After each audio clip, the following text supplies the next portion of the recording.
Olá pessoal, sejam todos muito bem-vindos e bem-vindas ao Câmara Rio Debate. Eu sou Yuri da Cunha e te faço companhia a partir de agora para conversarmos sobre o legado de Manuel Bonfim, médico, professor, historiador, jornalista e importante autor da sociologia brasileira. Para a conversa de hoje, a gente tem a presença aqui do vereador Rocal, do professor José Geraldo dos Santos e também do cineasta Carlos Pronzato.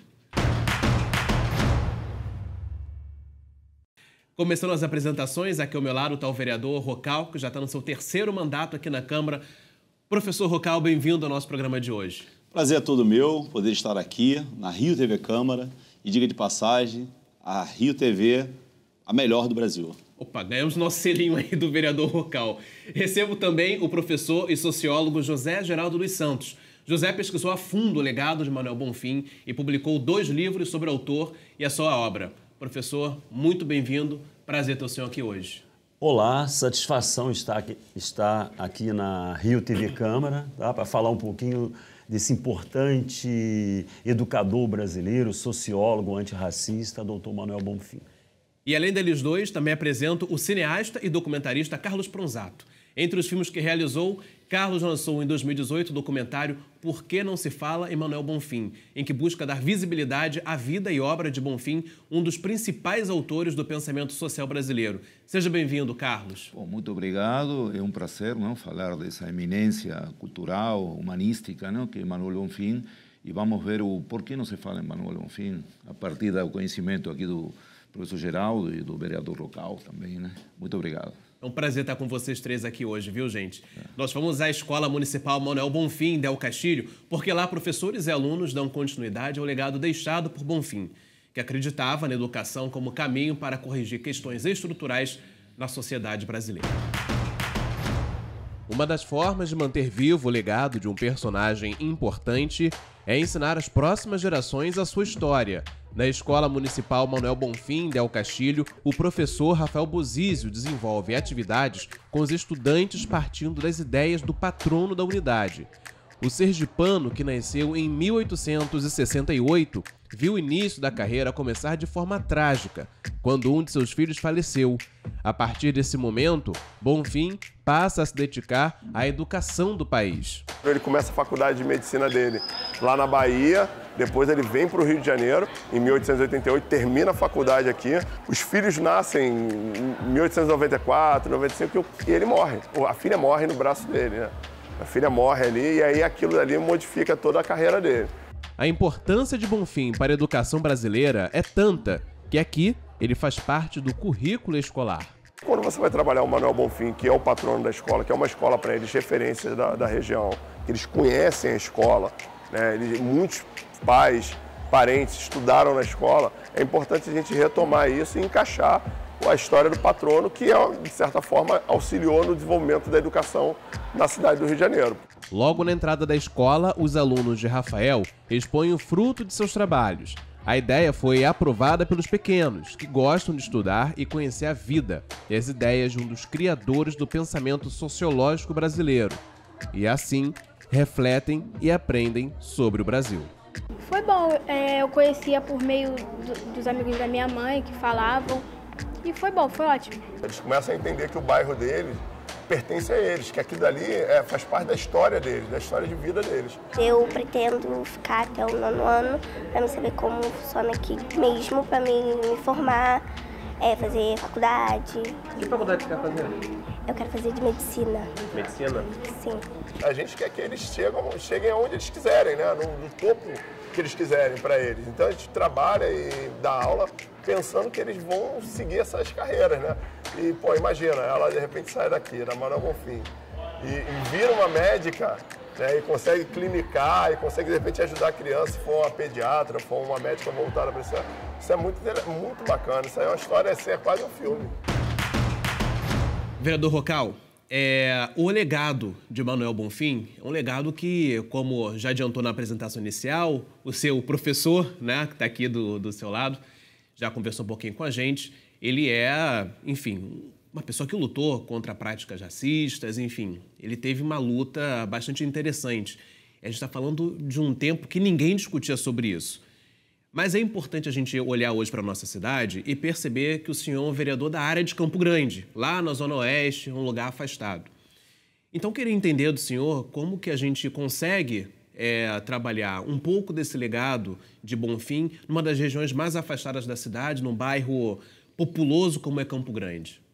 É muito curioso, porque esse encontro, né, do professor José Geraldo e eu, fora de sala de aula, né, já perfaz aí 31 anos, quando eu fui aluno do professor José Geraldo, querido professor, inesquecível professor de Sociologia, e, segundo reza a lenda, eu tirava nota 9, a época era 9, 10.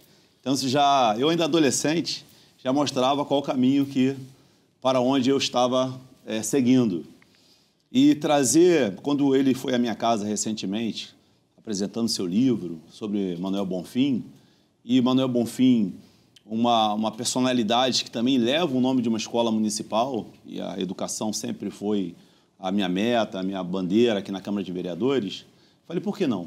Né? Por que não juntar a história do Manuel Bonfim com todo o estudo feito pelo José Geraldo e, coincidentemente, o amigo Carlos, que também está aqui no Rio de Janeiro para poder tratar de tantas coisas importantes voltadas para esse tema.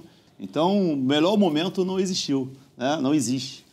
Então, que bom que a gente está aqui para trazer também para Campo Grande, o bairro mais populoso do Brasil, e trazer essa questão, né, do que Manuel Bonfim, à época, discutia, brigava, onde não se era ouvido. Imagina hoje uma mídia que nós temos, né, onde a informação pode chegar mais rápido, como a gente pode traduzir o pensamento de um jovem, de um adolescente, para questões tão importantes da estrutura brasileira, que, infelizmente, está tão corroída pelo modelo político que nós temos hoje no país. Pois é, e ele era um bom aluno, né? Eu acho que é importante a gente trazer isso para o debate, pessoal. Se o professor Rocal, vereador, era um bom aluno lá naquela época. A importância da sociologia é justamente instigar o debate, né? A gente passear por essas questões de cultura, desigualdades sociais, racismo, né? E eu posso dizer que ele até me mostrou recentemente uma prova, né, que ele tirou nota 9 comigo e ele guardou essa prova. Então é sinal do apreço que ele tem por esse velho professor de Sociologia da CEDUC RJ, tá certo? Poxa, é uma satisfação estar com vocês aqui hoje mais uma vez, pessoal. Carlos, eu queria que você falasse um pouquinho desse documentário, por que você fez o documentário. A gente vai passar no segundo bloco um trecho do documentário, mas eu queria que você já começasse a antecipar, como se fosse um spoilerzinho pequeno do porquê que foi feito esse documentário. Pronto, eu estava eu no Brasil já tenho mais de 30 anos circulando por diversos estados, fazendo filmes em diversos estados, e eu estava em Sergipe, estava em Aracaju, trabalhando sobre José Calazans, que é outra grande figura de renome nacional, dos grandes investigadores, pesquisadores da Guerra de Canudos, e conheci um professor, José Vieira, da Universidade de Tiradentes, UNITI, não, se não me engano, e ele me apresentou um livro que estava sendo lançado naquele período sobre Bonfim, onde diversos intelectuais falavam de Manuel Bonfim. E foi aí que conheci Manuel Bonfim, eu não conhecia. Você também não conhecia, então? Não conhecia muito, não tinha muito conhecimento, como a maioria das pessoas não conhecem hoje. Você e daí veio o nome do documentário? Não, o nome veio a partir de um livro de Van Chacon, chamado Por que não é citado Manuel Bonfim? Uma frase que estava num trabalho dele, não? E daí que a gente resgatou Por que não se fala, que é mais popular, né? Manuel Bonfim. Mas isso foi no início dos anos 2010, eu estava lá em Sergipe, e o filme é de 2018. Então, teve um tempo como para pesquisar, e aí a gente foi organizando um elenco, não, das principais figuras que estão entre Sergipe e Rio de Janeiro. A maioria está entre esses dois estados, não? Porque ele nasceu lá, ficou um tempo lá, de criança, infância, foi para a Bahia, onde inicia a formação em medicina e termina aqui no Rio de Janeiro. E então eu procurei aqui muitas das pessoas que estão no filme, que você deve ter visto, e principalmente o professor Geraldo, não? Que abriu muitos caminhos, inclusive na questão indígena, que também a gente está falando aqui da consciência negra, mas o professor Geraldo tem um livro, inclusive, né? Sobre a questão indígena Manuel Bonfim. Então eu acho que Manuel Bonfim é essencial, inclusive dentro do documentário tem uma fala do professor Romero Venâncio, de lá de Sergipe, doutor em Sociologia, que diz que o movimento negro não sabe Mas Manuel Bonfim é pioneiro da luta antirracista no Brasil. Está lá no filme. Um documentário, talvez o único, sobre o tema, com as vozes principais que revelam a importância de Bonfim para esse país e para a América Latina. Porque o livro primeiro que eu li sobre ele é justamente esse, o grande livro dele, que é América Latina, Males de Origem. Tem esse, o Brasil Indígena e Mestiço, que é esse aqui. Tem também Manuel Bonfim, Emanuel de Oliveira Lima, Bolivarismo, Monroísmo e América Latina, né? Esse aqui. Tem o Ideias, Homens e Facto, né? Fala-se facto mesmo, é isso, correto? Esse aqui também. E uma relíquia, né? Que já falavam para tomar cuidado. Yuri, não derruba o livro, né? Que é esse aqui, que é um livro também de Esse é de 1931. 1931. E tá, assim, original. Tem que ter até cuidado na hora de abrir, porque é um livro realmente que era do Manuel, né? Esse aqui. Foi o último livro que o Manuel Bonfim escreveu, né? Ele já estava doente, né? E é esse câncer. exemplar aqui. Esse livro chama-se Cultura e Educação do Povo Brasileiro, que ele vai e continua, né, obcecado pela instrução popular, né, defendendo que o caminho do Brasil avançar é o alargamento da cidadania com instrução popular, né? Queria saber, professor, por que, na sua opinião, o Manuel Bonfim é pouco falado nas escolas, é pouco explorado, é pouco conhecido? Eu tenho uma visão um pouco até divergente da maioria dos analistas do Manuel Bonfim, porque eu fiz agora esse livro, O Brasil Indígena, Manuel Bonfim, eu falo a historiografia indígena do Manuel Bonfim. O Manuel Bonfim defende que nos 2 primeiros séculos do Brasil, o Brasil é essencialmente indígena, tá? Então eu analiso nesse livro o contributo cultural dos povos originários, né, para a gente pensar a nacionalidade brasileira. E ele foi fantástico, tá? Esse livro aí. E também nesse livro eu trabalho, né, eu analiso a historiografia antirracista de Manuel Bonfim. Manuel Bonfim é um dos pioneiros em pensar o Brasil, a mestiçagem no Brasil. Mas ele pensa a mestiçagem vamos dizer assim, num viés positivo. Ele não está preocupado, ele não era aquele teórico que defendia a imigração, a tese do branqueamento. Manuel Bonfim vai dizer, o Brasil é mestiço. Se ele vai ficar azul, mas não importa. Tá? E ele é contrário à imigração. Não só o Bonfim, Alberto Torres, são intelectuais que defendem a mestiçagem, mas que são contrários à imigração. Bonfim defendia que antes do Brasil, né, que trouxesse levas e levas de milhões de imigrantes, a gente tinha que inserir na sociedade brasileira, inserir através do consumo, da educação, da cultura, das artes, é isso.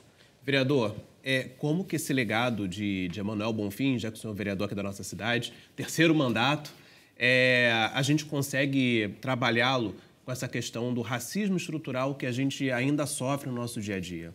Só fazendo um parêntese do que o professor falou, né, de inserir, de fato, né, os descendentes indígenas na nossa sociedade. E recentemente eu estive no Uruguai, né, e muito triste a história do Uruguai, que a história acabou com a população indígena de lá, né? Não tem um para contar a história, nem seus descendentes. Então,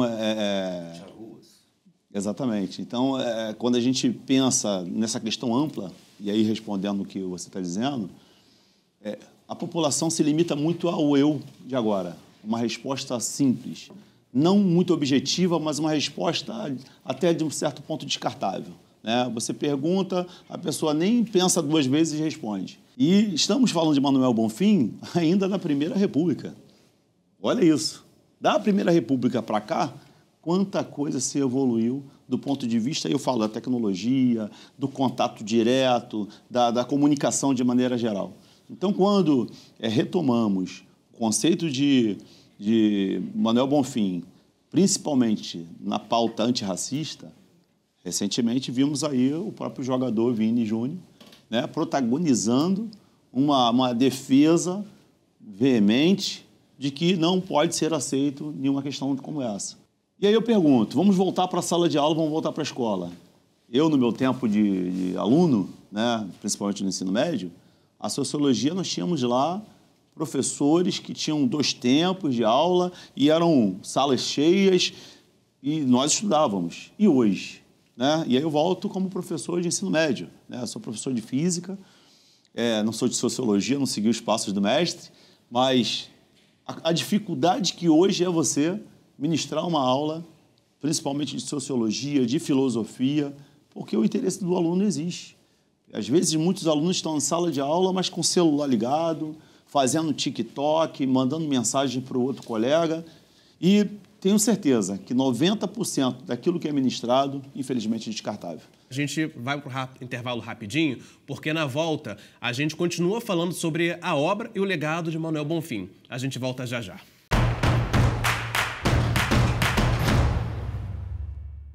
Estamos de volta com o Câmara Rio Debate, que hoje conta com a participação do vereador Rocal, do professor José Geraldo dos Santos e do cineasta Carlos Pronzato. Agora vamos assistir a um trecho do documentário Por que não se fala em Manuel Bonfim, dirigido por Carlos Pronzato. No filme, pesquisadores e professores explicam um pouco da importância da contribuição do pensamento de Bonfim para a historiografia brasileira.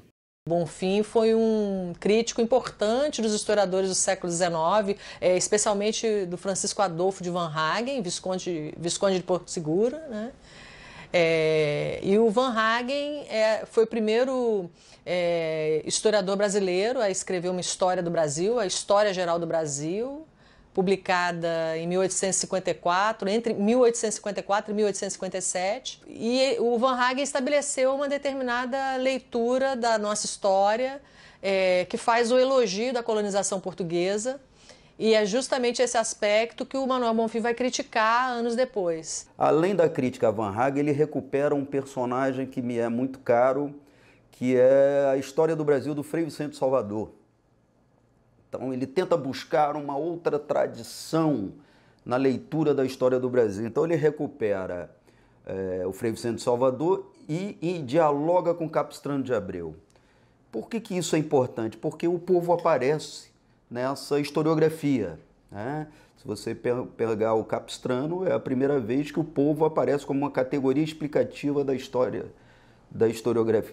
do Brasil, e a historiografia brasileira remonta ao Frei Vicente Salvador. Como ele estuda as tradições e mostra que o foco da nação está no passado, ele lembra que a Revolução Pernambucana de 1817 teria sido a Revolução Brasileira por excelência, né? E ele vai até a insurreição pernambucana, que expulsou os holandeses também.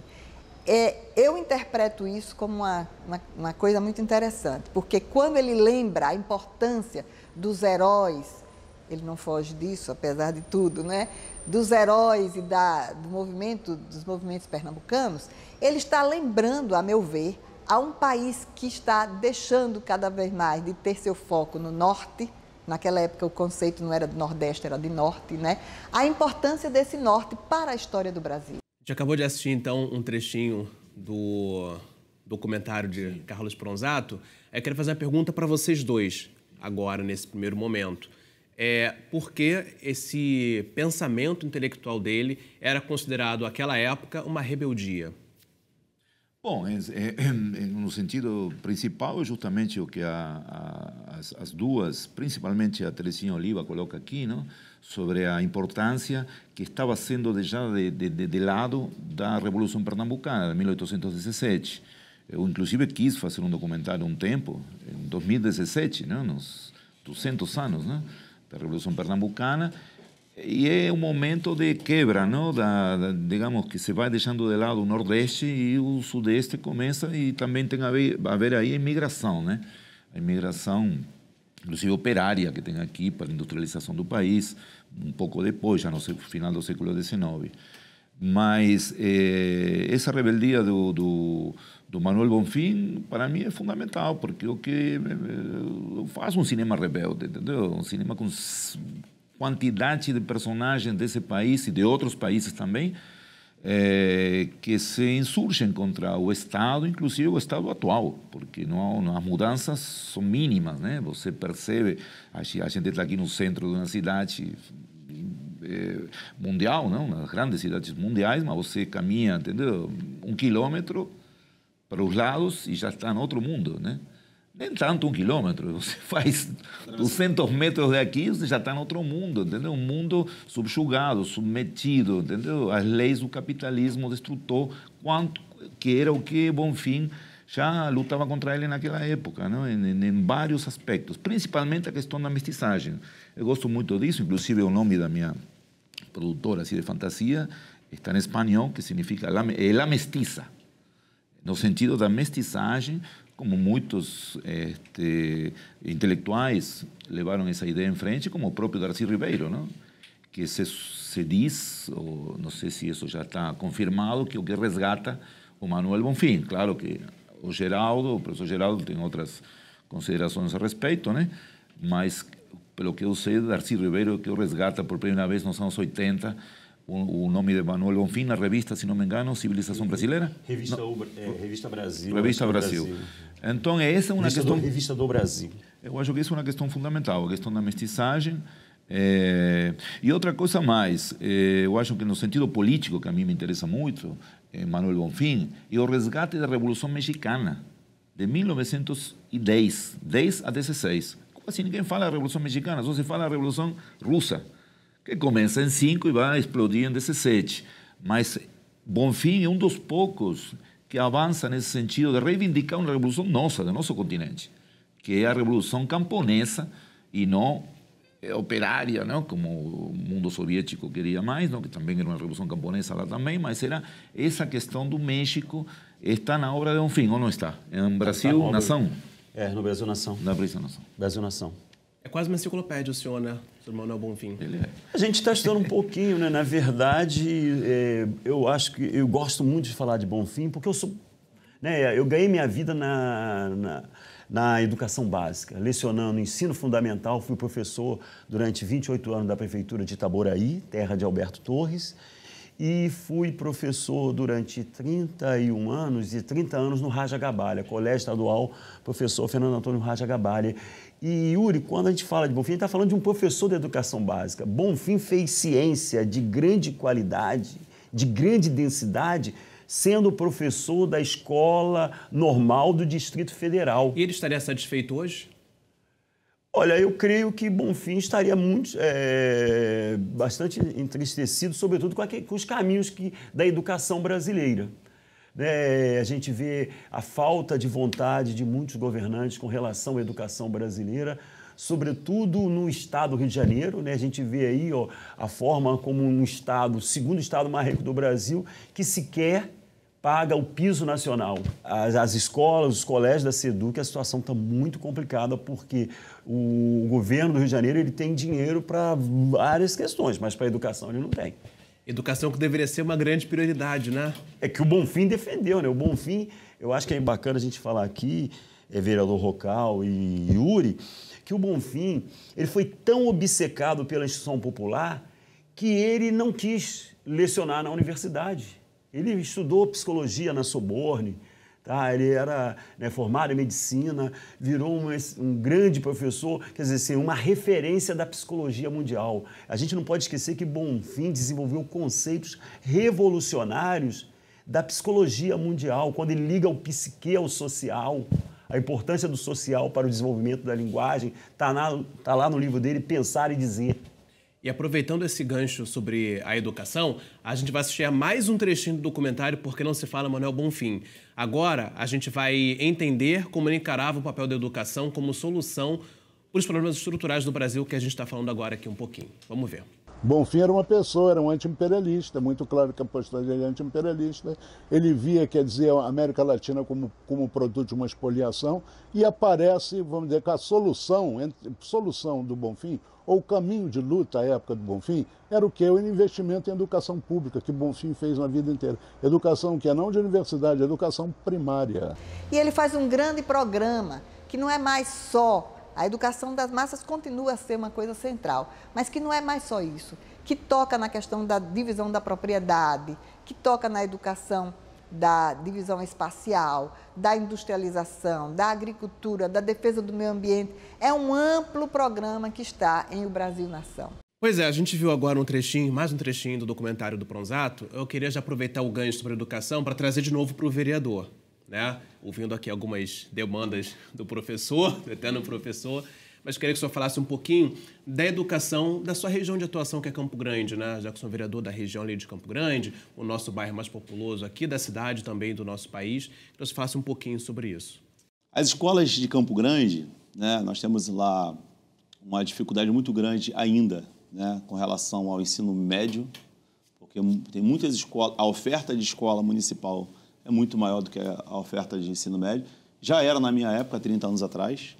Eu, por exemplo, moro no Rio da Prata, colado no Parque Estadual da Pedra Branca, e há 32 anos atrás eu estava saindo do Rio da Prata para estudar lá no Raja Gabaglia, que é do outro lado de Campo Grande, lá na Rio São Paulo, quase na Avenida Brasil.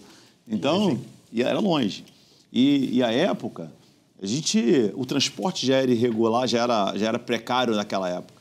Então, até a rodoviária de Campo Grande era um ônibus, e dali até a escola, ou você esperava mais 20 minutos, meia hora, 40 minutos, ia chegar atrasado na aula do professor, né? Então, a única opção que nós tínhamos era caminhar. Hoje não, hoje a criança tem um ônibus da Liberdade, pelo menos na área de Campo Grande, que é aquele que estuda um pouco mais distante do seu raio, ele pode ter um ônibus da Liberdade que possa chegar até a escola.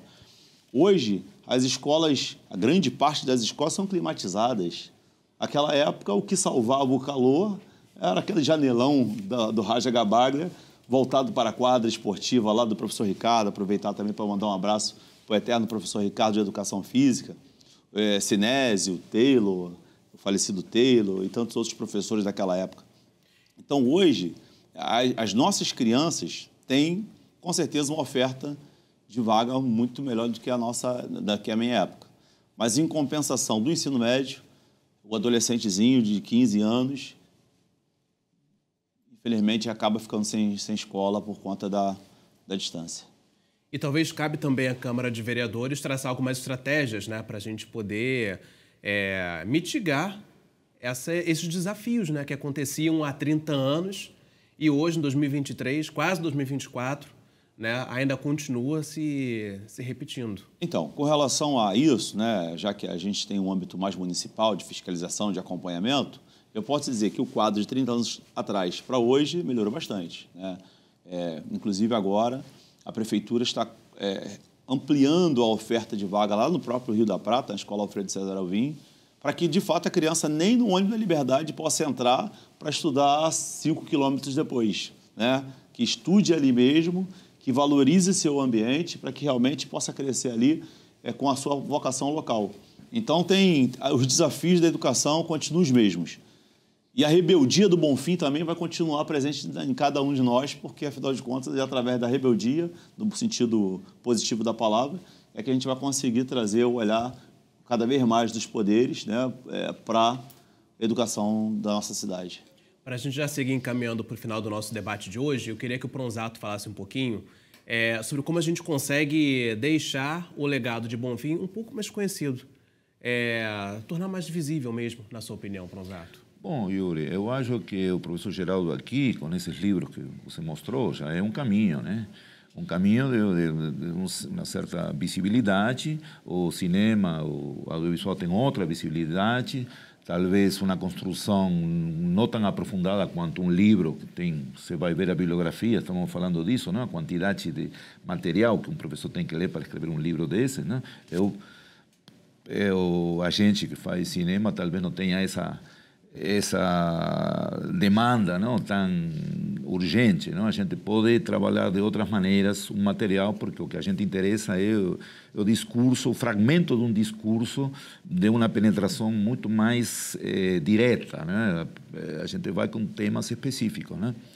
Então, eu acho que está faltando talvez o teatro, não sei se alguém tem feito nessa plataforma, e não sei se alguma literatura de ficção sobre Bonfim seria interessante também, porque uma figura que admite até um filme de ficção, né? Seria fantástico, não? Se alguém quiser fazer isso. Eu estou no documentário, não? Mas seria outra produção.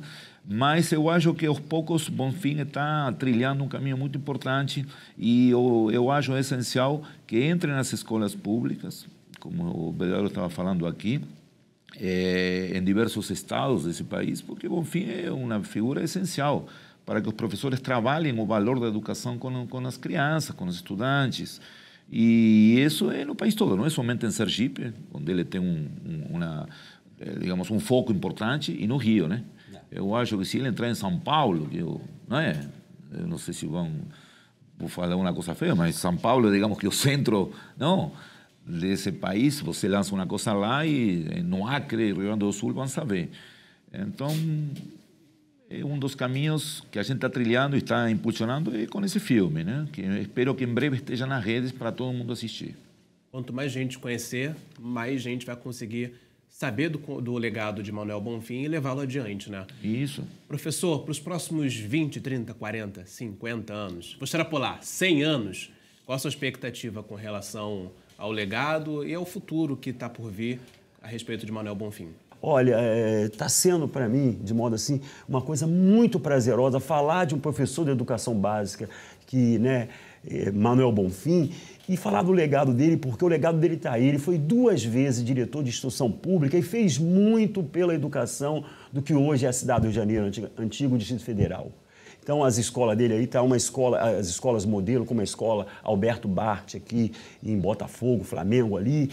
E então eu penso que é fundamental, né, falar em Manuel Bonfim, e o legado dele está aí. Eu penso que ele tem que ter uma maior visibilidade nas escolas da Prefeitura do Rio, porque ele fez muito. Da mesma forma que o Brasil todo fala em Paulo Freire, o Rio de Janeiro tem que falar desse ilustre sergipano, médico, sociólogo, antropólogo, jornalista, historiador, e até pensando na questão de, né, assim, do lazer, né, a questão... Ele escreveu, por exemplo, ele foi, não sei se vocês sabem, a primeira revista de quadrinhos nacional foi obra do Bonfim, a revista O Tico Tico. Olha que coisa, ele era um homem...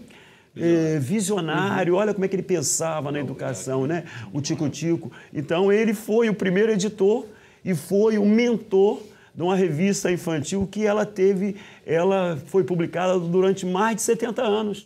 Ele publicou um livro didático, né, ou paradidático, né, na escola, chamado Através do Brasil, que teve 66 edições. Um livro dele de parceria do Manuel Bonfim com Olavo Bilac. É muita coisa, né? E, assim, é muito legado também para a gente poder falar, infelizmente, em tão pouco tempo tão curtinho, resumido aqui. Espero que vocês tenham gostado de ter vindo aqui hoje. Pronzato, muito obrigado pela sua presença, sua participação. Professor José Geraldo, muito obrigado também. E professor e vereador Rocal também, muito obrigado pela sua participação. Eu que agradeço, é uma honra voltar aqui na Rio TV Câmara e dessa vez muito bem acompanhado de personalidades que hoje faz parte da minha vida e ele que já fez parte da minha vida e com um tema sempre voltado para a educação. Obrigado. Educação é nossa prioridade, né? Sempre. É isso aí. O Câmara Rio Debate de hoje fica por aqui. Você também pode acompanhar a nossa programação através do nosso site e também nas nossas redes sociais. É só colocar @Câmara Rio em qualquer uma delas, que tá tudo lá para você ver e rever quando quiser. Até o próximo programa, pessoal. Tchau!